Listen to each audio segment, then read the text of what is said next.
विनोद जी, मैं फिर लौट कर उसी सवाल के ऊपर आता हूं। 5-3 का था 2019 के हिसाब से 5-3 का था। जी। मैं विनोद जी, ये जो मैं फिर इस बारे में इसको दोबारा उसी सवाल पर लेके जाऊंगा कि भाई अपर कास्ट तो बहुत ज्यादा वोट दे रहा है बीजेपी, और पूरी तरीके से मान के चलता है कि बीजेपी की सरकार दरअसल उनकी अपनी सरकार है। और ये उसका एक तरीके से रिएक्शन है कि जो पिछले 20-22 सालों में आपने देखा योगी आदित्यनाथ के आने के पहले कि वहां पे पिछड़ों की सरकार थी, मुलायम सिंह मायावती की सरकार थी। बीच में एक बार बीजेपी की सरकार गठबंधन से बन गई तो बन गई। वो क्या आज की तारीख में अफोर्ड करेंगे कि बीजेपी को वोट ना दें? क्या वो अफोर्ड करेंगे कि मोदी जी को वोट ना दें? देखिए, मैं कुछ जो बातें हमारे पूर्व मित्रों ने कही हैं, हमारे हरि भाई ने और आनंद जी ने, मैं उनको दोहराऊंगा नहीं, उनमें कुछ चीजें जोड़ूंगा। पहली बात तो यह है, ये बीजेपी की बड़ी राजनीतिक चतुराई और खूबसूरती रही कि उत्तर प्रदेश में अपर कास्ट लीडरशिप के साथ उसने ओबीसी को जोड़ा। योगी आदित्यनाथ वो भी उत्तराखंड के राजपूत और सन्यासी साधु गोरखनाथ पीठ के पीठाधीश्वर, और उनके साथ पिछड़ों को जिस तरह लामबंद किया, जिसका फायदा 2017 में भी मिला बीजेपी को और 2022 में भी मिला, 2019 में भी मिला। अपर कास्ट तो पूरी तरह से था ही, पिछड़ों का ही बहुत बड़ा, और किसके खिलाफ? उस पार्टी के खिलाफ जो पिछड़ों की पार्टी मानी जाती रही, समाजवादी पार्टी। तो ये एक सफलता रही भारतीय जनता पार्टी की 2019 में भी, 2014 में भी, 2017 में भी और 22 में भी। अब जो है बीजेपी की अग्नि परीक्षा इसलिए है कि उसको पिछड़ों को और अपर कास्ट को और किसान जातियों को एकजुट करने की चुनौती है उसके सामने, सबसे बड़ी। निश्चित रूप से ये बड़ी चुनौती है। अब पश्चिमी उत्तर प्रदेश की 8 सीटों पर मैं आता हूं। दरअसल पश्चिमी उत्तर प्रदेश में राजपूतों से ही शुरू करता हूं। पश्चिमी उत्तर प्रदेश में 2 बड़े पॉकेट हैं राजपूतों के। एक है 24 सरदना वाली, एक है साठा 84 जो गाजियाबाद और पिलखवा वाला इलाका है, जहां तोमर और गहलोत राजपूतों का पूरा। साठा 84 इसलिए कहा जाता है कि 60 गांव वहां गहलोतों के हैं और 84 गांव जो है वहां तोमरों के हैं, तो इसलिए साठा 84 बोलते हैं, और उसको कहते हैं पश्चिम का राजपूताना। इसलिए वीपी सिंह ने भी अपनी पदयात्रा वहीं से शुरू की थी, पहली पदयात्रा साठा 84 से। हम सब हरि भाई, हम लोग सब वो कवर किए थे पिलखवा से। तो ये यहाँ की जो राजपूत पॉलिटिक्स है वो थोड़ा उसका एक चरित्र अलग तरह का है, क्योंकि वो स्थानीय स्तर पर वो जाटों के डोमिनेंस से भी लड़ते हैं, वो त्यागियों के डोमिनेंस से भी लड़ते हैं, वो गुजरों के डोमिनेंस से भी लड़ते हैं, और वो अपनी उनकी पहचान है राजपूतों की। और इसीलिए इस बार 2-3 बड़ी घटनाएं हो गई जिससे राजपूतों में एक नाराजगी ये हो गई कि पंचायतें उनकी हुई। कैराना में पंचायत हुई, सहारनपुर ननौता में पंचायत हुई, इधर आपके नोएडा में पंचायत हुई, और गुजरात की जो घटना है उसने तो ट्रिगर पॉइंट किया ही, लेकिन उससे ज्यादा 2 चीजों ने ट्रिगर पॉइंट किया जिसका जिक्र हमारे हरि जोशी जी ने किया है। एक तो सिर्फ गाजियाबाद से लेकर मुरादाबाद तक खाली एक टिकट दिया गया है राजपूत को, वो मुरादाबाद में सर्वेश सिंह को दिया गया है, बाकी कहीं किसी राजपूत को टिकट नहीं मिला, नंबर 1। नंबर 2, जो राजा मिहिर भोज को लेकर के विवाद चल रहा है यहाँ, राजपूत कहते हैं वो हमारे वंश के थे और गुजर उनको अपना मानते हैं, और उसको लेकर के चूंकि सरकार ने शायद उनको गुजर माना है, इससे इसको लेके भी एक नाराजगी है, एक इमोशनल इशू है वो, और उसमें गुजरात वाला इशू और एक ट्रिगर कर गया है। और बाकी स्थानीय लोकल पॉलिटिक्स, संगीत सोम और सुरेश राणा, क्योंकि उनके अपने इंटरेस्ट हैं, और ये संगीत सोम और सुरेश राणा कोई और नहीं है, ये हिंदुत्व के झंडा बरदार है। जो 2013 के जो दंगे हुए थे उसके बाद जो हिंदुत्व की ध्वजा फहराने वाले संजीव बालियान जितने थे, उससे ज्यादा तो संगीत सोम और ये सुरेश राणा थे, जिसका उनको पुरस्कार भी मिला। सुरेश राणा मंत्री बने, संगीत सोम विधायक बने, बाकायदा आगरा की रैली में दोनों को मोदी जी उस समय प्रधानमंत्री के उम्मीदवार घोषित हो चुके थे, उन्होंने बाकायदा सम्मानित किया था। तो सारी चीजें हैं। अब क्या हो रहा है कि दरअसल राजपूत नाराज हैं, राजपूत अपने अपने कारण दे रहे हैं। योगी जी आए, मनाने आए, लेकिन उसके बावजूद संगीत सोम जो अभी भी वही बोल रहे हैं, वो संजीव बालियान को बिल्कुल नहीं कर रहे। इसमें एक बड़ा फैक्टर मुजफ्फरनगर की सीट पे ये जुड़ गया है कि जो वहां समाजवादी पार्टी के उम्मीदवार हरेंद्र मलिक हैं, उनके भूमिका को भी नजरअंदाज नहीं किया जा सकता। हरेंद्र मलिक चौधरी चरण सिंह के बहुत पुराने सिपह सालार रहे हैं। चौधरी चरण सिंह के जमाने में जो युवा नेता थे इस इलाके में, उसमें हरेंद्र मलिक, किरण पाल, ये सब बड़े नाम थे। चौधरी, कई नाम हैं जो मैं गिना सकता हूँ।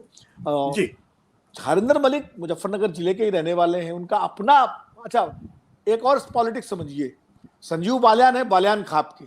दरअसल पॉलिटिक्स कास्ट से सब कास्ट पे आ गई है, गोत्र पे आ गई है। संजीव बालियान है बालियान खाप के और हरिंदर मलिक है गठवाला खाप के। गठवाला खाप जो मलिकों की है वो उतनी ही पावरफुल है जितनी बालियान खाप। चौधरी महेंद्र सिंह टिकैत जब अपने पीक पे थे, हरि जोशी को याद होगा, तो वो अगर किसी से दबते थे, किसी से अगर उनको दबाव महसूस करते थे, तो वो गठवाला खाप के बाबा हरिकिशन से महसूस करते थे। वो कभी भी ऐसा कोई फैसला नहीं लेते थे जिससे गठवाला खाप के बाबा हरिकिशन सिंह नाराज हों, क्योंकि गठवाला मलिकों का भी उतना ही जोर है जितना बालियानों का है। और हरिंदर मलिक ने इस कंट्रडिक्शन को, ये जो सोशल कंट्रडिक्शन है, उसको काफी बेहतर तरीके से अपने पक्ष में किया है। और संजीव बालियान से एक नाराजगी लोगों की अलग है कारण से। और एक इंटरनल बात यह है कि जयंत चौधरी आ जरूर गए हैं एनडीए में बीजेपी के साथ, लेकिन उनके लोग भी नहीं चाहते हैं कि संजीव बालियान जीते, क्योंकि अजीत सिंह को संजीव बालियान ने ही हराया था पिछले चुनाव में 2019 में। तो जो राष्ट्रीय लोकदल का जो आम कार्यकर्ता है वो संजीव बालियान को इसके लिए भूला नहीं है इस बात को। तो वो भी जो है, और हरिंदर मलिक चूंकि पुराने लोकदल के हैं, संजीव बालियान कभी लोकदल में रहे नहीं, हरिंदर मलिक चरण सिंह के सिपाही हैं, तो वो चरण सिंह का नाम लेके वोट मांग रहे हैं। तो मुसलमान जाटों का एक बड़ा सेक्शन, राजपूत, सैनी और दलितों का, ये मिलाकर के मजबूत कॉम्बिनेशन हरिंदर मलिक के पक्ष में मुजफ्फरनगर में बना हुआ है। इसीलिए लोग ये भी कह रहे हैं, पता नहीं कितना सच है, हरि भाई मेरी बात को थोड़ा सा संशोधित करेंगे अगर, कि 2-3 दिन पहले तक ही कहा जाता था संजीव बालियान तीसरे नंबर पर है, वहां लड़ाई सपा और बसपा की हो गई है, ये भी कहा गया। पता नहीं कितना सच है कितना गलत, लेकिन ये इस तरह की बातें सुनने में आई वहां के लोगों से। लेकिन चलो मैं इसको नहीं मानता हूं, मैं मानता हूं लड़ाई हरिंदर मलिक और संजीव बालियान की, ये तो मुजफ्फरनगर का है।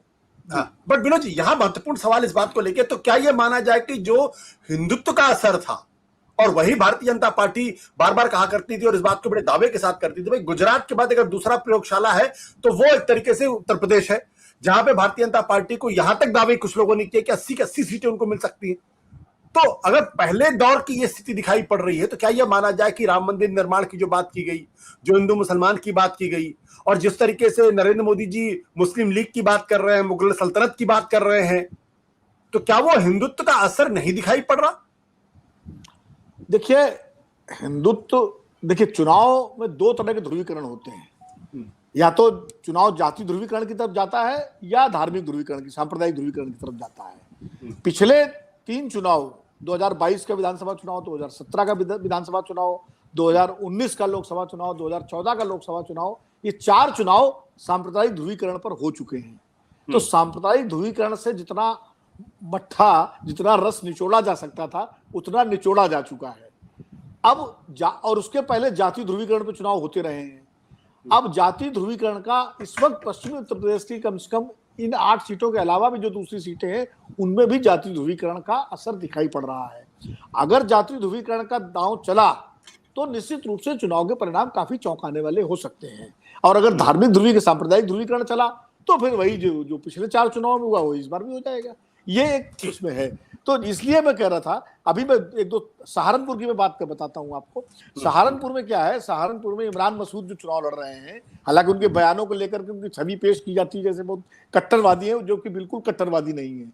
वो ऐसे मुस्लिम नेता है जो कांवड़ यात्रा में बाकायदा कांवड़ियों के लिए शिविर लगाते हैं, उनकी सेवा करते हैं और उनके लिए पूरा इंतजाम करते हैं। और इसीलिए, और इमरान बड़े जमीनी किस्म के नेता है, उनकी जो छवि बनाई गई है मीडिया के जरिए, उनका एक बयान जो उन्होंने मोदी जी को लेकर दिया था, बड़ा आपत्तिजनक बयान था, हम सब उसको खिलाफ थे, उसको लेकर जो छवि बना दी गई वो वैसी व्यक्तिगत रूप से वैसे नहीं है। वो काफी हद तक जो है जमीनी नेता है। और अभी मेरी आपके प्रोग्राम से पहले सहारनपुर में ही बात हो रही थी लोगों से, तो कह रहे थे इमरान मसूद को वहां सभी वर्गों का समर्थन मिल रहा है। मुसलमानों का तो एक मुश्त समर्थन मिल रहा है, इसके अलावा उनको सैनी समाज का, गुजरों का और काफी समर्थन मिल रहा है। इसलिए वहां लड़ाई जो है इमरान मसूद की और राघव लखनपाल जो भाजपा के सांसद हैं उनके बीच में हो रही है। और राघव लखनपाल के साथ क्या है कि निर्भय पाल शर्मा जो सांसद हुआ करते थे उनके बेटे हैं, लेकिन वो लिखते हैं राघव लखनपाल, तो बड़ा भ्रम बना रहता है कि वो राजपूत हैं कि पाल हैं कि गुजर हैं कि क्या है, तो वो भ्रम बनाए रखते हैं। तो अब इस बार वो भ्रम भी लोगों में टूट गया है कि भाई वो शर्मा जी हैं। तो ये भी कई स्थानीय कारण ऐसे होते हैं आशुतोष, जो हम लोग यहाँ से नहीं समझ पाते जब तक आप स्थानीय स्तर पर लोगों से बात न करें। और पिछली बार जो लड़ाई थी, पिछली बार भी इमरान मसूद को 2 लाख से ज्यादा वोट मिला था करीब, लेकिन तब बहुजन समाज पार्टी के जो उम्मीदवार थे हाजी फजलुर रहमान, चूंकि सपा और बसपा का गठबंधन था, वो चुनाव जीत गए थे। इस बार बसपा के उम्मीदवार के बारे में मैंने पूछा तो पता लगा कि वो बिल्कुल नॉन एंटिटी, नॉन स्टार्टर है। तो ऐसे में लड़ाई सीधे वहां इमरान मसूद और राघव लखनपाल की, और कहा यह जा रहा है कि इमरान मसूद का पलड़ा लोग भारी बता रहे हैं। अब क्या है सच्चाई, तो ये स्थिति है। बिजनौर की सीट जो है वहां चंदन वर्मा का पल्ला, वो भाजपा, वो आरएलडी के उम्मीदवार है, वो भारी रहेगा, क्योंकि चंदन वर्मा जो है, चंदन चौहान समझिए, चंदन चौहान नारायण सिंह के पोते हैं, संजय चौहान के बेटे हैं, जो गुजरों के बड़े नेता रहे हैं और उप मुख्यमंत्री रहे हैं उत्तर प्रदेश में चौधरी उनके चरण सिंह के जमाने में, संवित सरकार में नारायण सिंह उनके पोते हैं वो, तो उनका एक असर है। और भारतीय जनता पार्टी का भी मसला है, तो वहां उनकी स्थिति थोड़ी, लड़ाई उनकी भी सपा के उम्मीदवार से ही है। तो कुल मिलाकर के स्थिति है। और एक चीज और है, मुरादाबाद की सीट के बारे में बता दो, मुरादाबाद चर्चा नहीं की हम लोगों ने, मुरादाबाद भी है। मुरादाबाद में पहले लग रहा था कि समाजवादी पार्टी वो सीट लूज करती है, लेकिन पिछले 4-5 दिनों में जो एसटी एसन के लोग थे उनको सब बना लिया गया और वो सब समाजवादी पार्टी के उम्मीदवार का समर्थन कर रहे हैं। तो चूंकि उम्मीदवार पहली बार मुरादाबाद में बड़ा दिलचस्प है, दोनों उम्मीदवार हिंदू हैं। समाजवादी पार्टी आमतौर पर वहां मुस्लिम उम्मीदवार देती थी, इस बार हिंदू उम्मीदवार है। मुसलमानों को एक मुश्त समर्थन सपा के उस हिंदू को मिल रहा है, मिलने की बात कही जा रही है। और बाकी जो अपने बिरादरी का वोट महिला ले सकती हैं, लेंगी, वहां भी लड़ाई बहुत दिलचस्प है। सत्य हिंदी का ऐप डाउनलोड करें गूगल प्ले स्टोर पर।